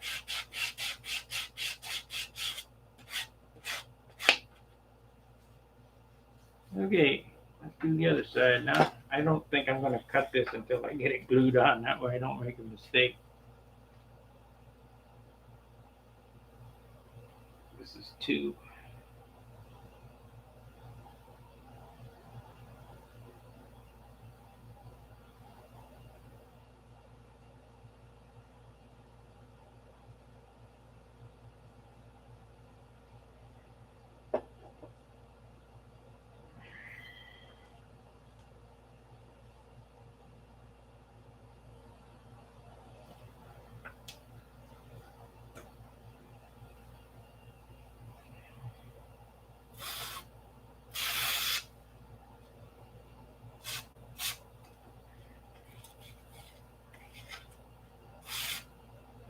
Got hot quick.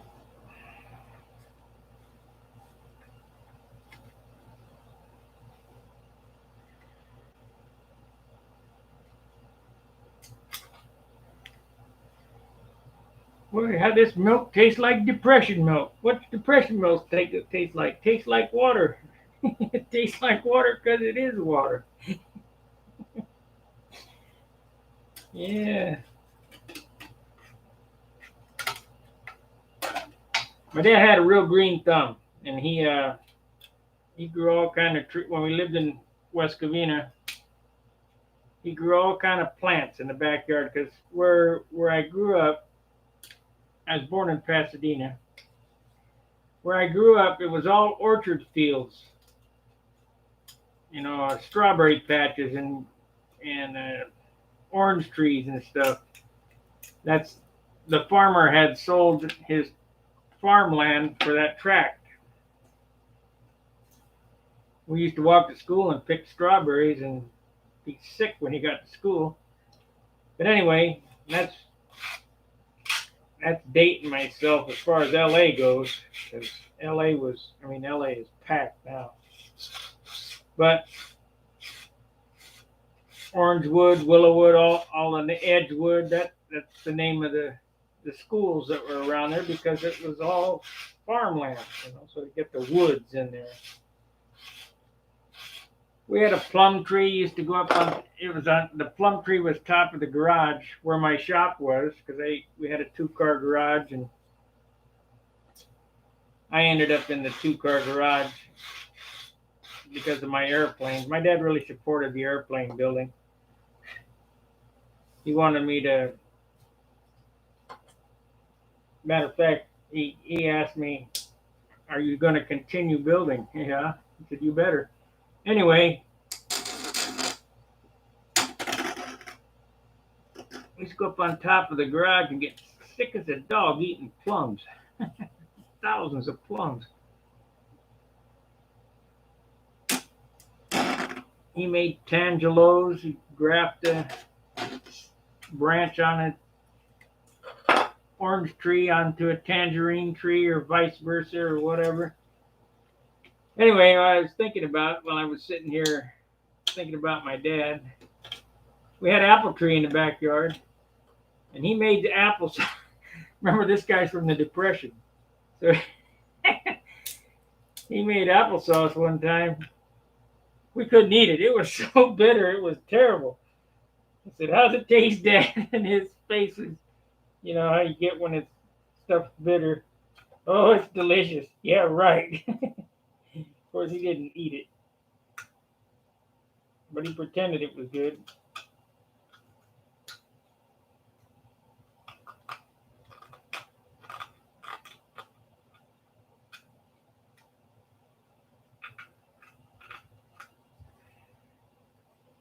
Yeah, good stuff.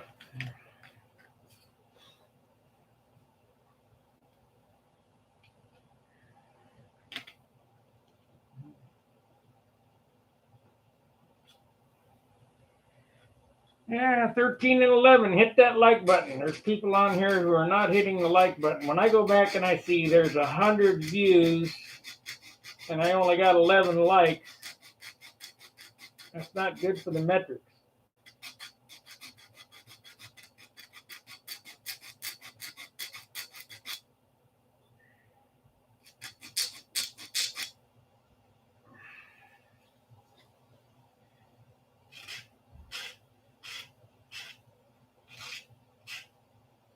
Okay, let's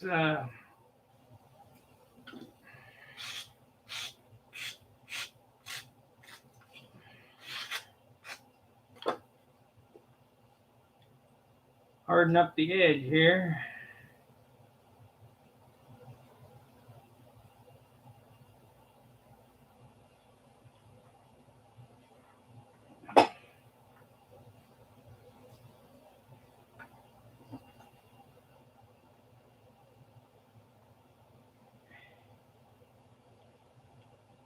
I might sand this a little smaller, 16 smaller. Hey, John.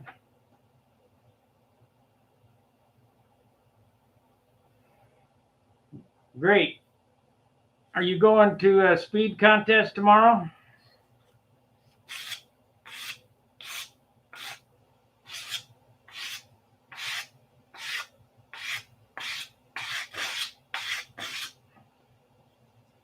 I'll call you here in a minute.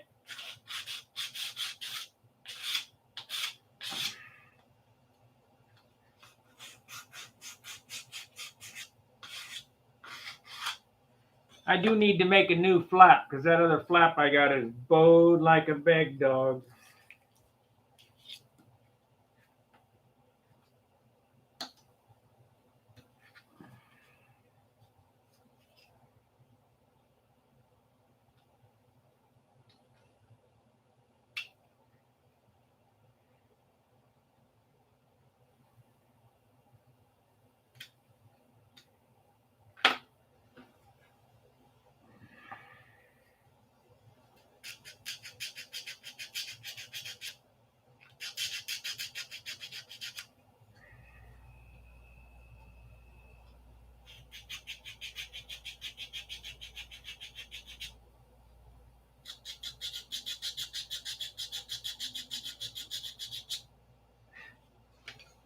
Okay, this is RH2. And it's only going to fit in one spot.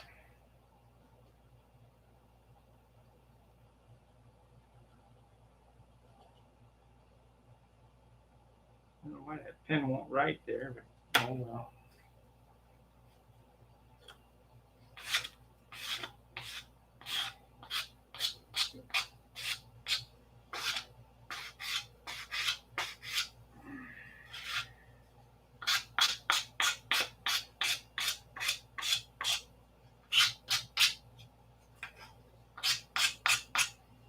Okay, let's see if it fits. I think we only got 13 minutes left. I don't think I'm going to be able to make the other two. At least not on camera.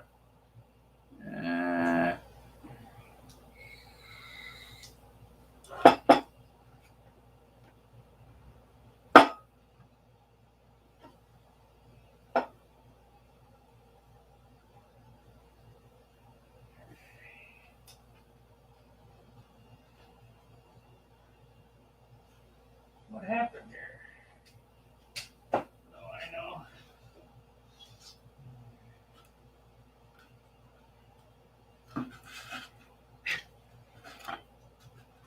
RH2 goes right here.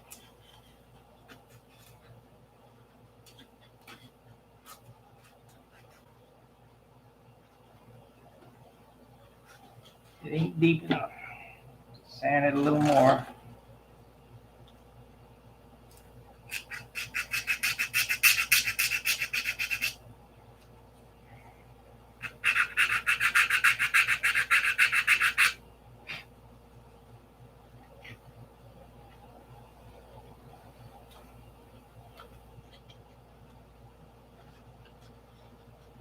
Almost.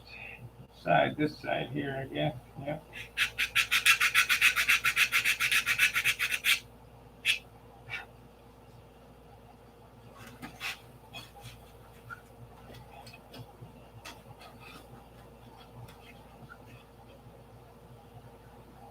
There we go.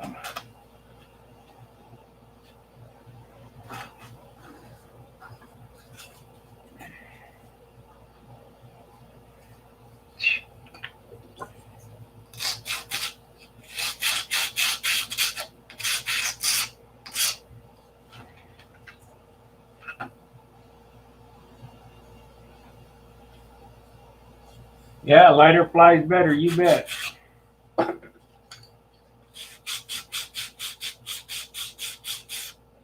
The original one of these airplanes is 53 ounces.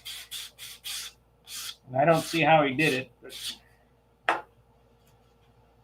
because this is a big mama.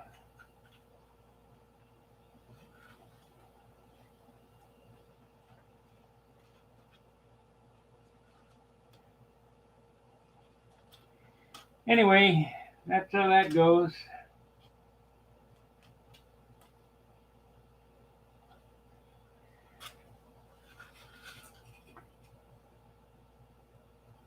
Pretty damn close.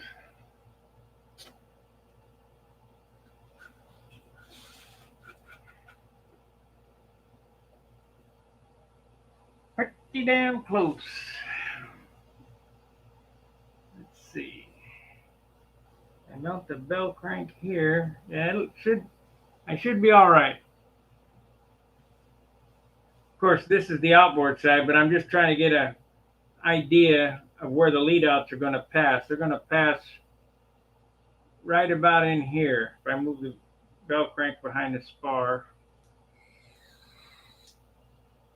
I'll plot it out on the other wing before I cut the holes. But it should be okay.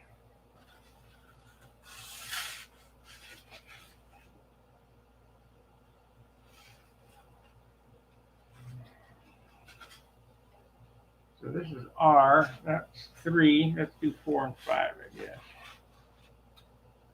4 and 5. I've already cut them, so all I got to do is hold them. Oh, man.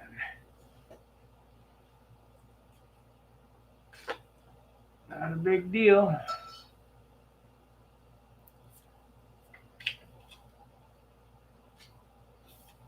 By the way,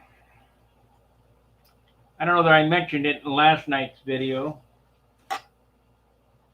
I weighed the ribs before cutting the holes in them, and I weighed the ribs afterwards.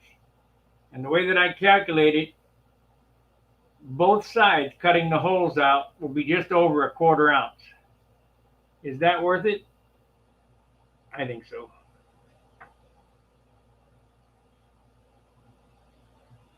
So we need a stiffener on this and some holes. Oh,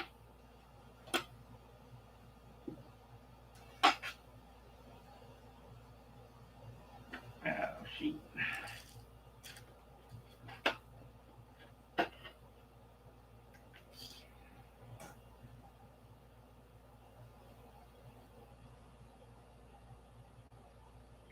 That's not a 1/4 ounce per side. That's a 1/4 ounce for the total wing. So it's up to you whether you think it's worth it or not. But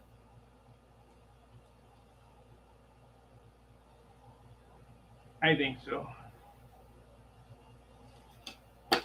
Quarter ounce here, quarter ounce there. It all adds up.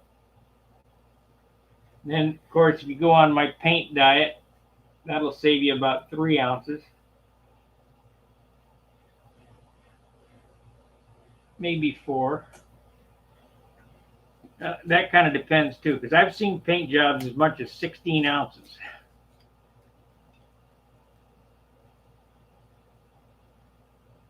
Mine are 6, so.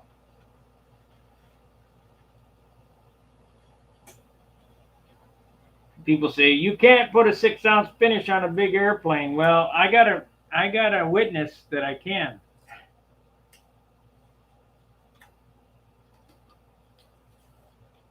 You just got to be willing to forego that last appearance point, you know.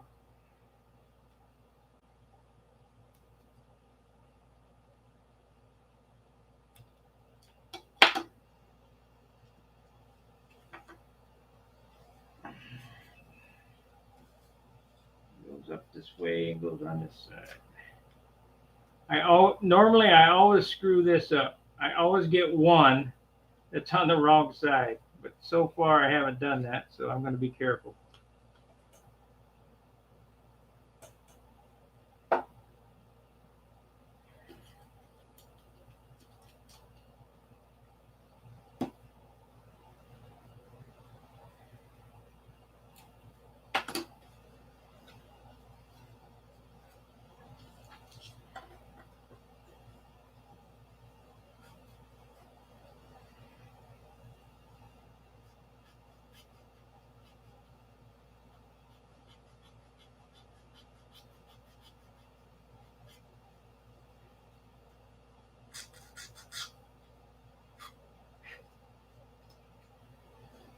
Looks like I'm not going to the Air Force Museum anytime soon with their stupid mandates.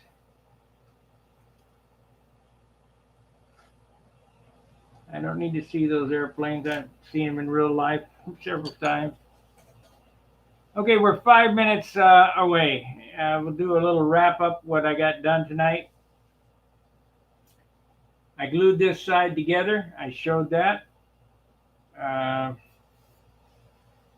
How to mate the trailing edges and the leading edge and the center ribs on a section like this. And when they go together, they'll be absolutely perfect fit. You know, there might be a couple of scuff sands here and there, but not going to be sanding for an hour. And I made my own light ply landing gear clips. And that's about it. So 2 hours and didn't get a whole lot done. Too much talking.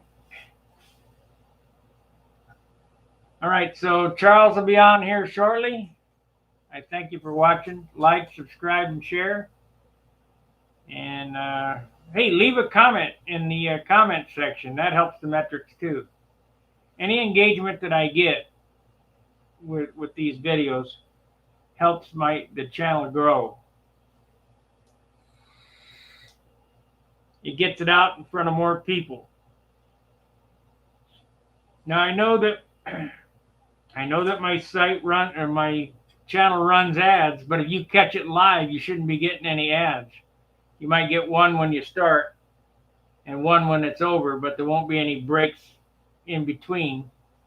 At least I don't think so. So I appreciate you watching, and maybe I'll be on tomorrow and maybe not. I don't know. Depends. I'm probably gonna. I'll be on tomorrow. I just don't know what I'm going to be doing yet. All right, guys. Fair winds, tight lines. See you next time.